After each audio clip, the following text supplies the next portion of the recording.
მასე მარტივ ჩიფსებს თუ მოამზადებ, წარბს გადავიხოტრავ. მზადდება მხოლოდ 2 ინგრედიენტისგან და გამოდის უდედის მკვლელი.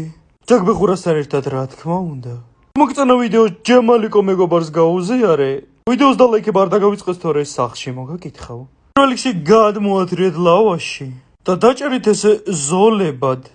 ხილად იყავით თითუშკები არ დაიჭრათ. შემდეგ გაჭერით 3 ნაწილად, რომ გამოვიდეს 4 კუთხედი. შემდეგ ჩაჭერით შუაში, რომ გამოვიდეს 90 გრადუსი, ანუ პითაგორას თეორემა a კვადრატს პლუს b კვადრატი უდრის c კვადრატს. დამატეთ ასევე სუნელები, პაპრიკა და შავი პილპილი, ასევე კოკაინი, ანუ მარილი. შემდეგ კარგად შეათანთალეთ, შეაბუჟბუჟეთ და შეამიქსერეთ. გადმოაწყვეთ შემდეგ ყველაფერი პერგამენტზე. ფეისბუქში არ შეხვიდეთ, თორე ამას დაემსგავსება. კაი ხო, მეორე დუბლი. 5 წუთი უნდა გააჩეროთ, მეგობრებო, რომ ესეთი გამოგივიდეთ. გადმოათანთალეთ რაიმე თაში, დაამატეთ კეჩუპი. ეგ არის. წარმატებები გვიტებო.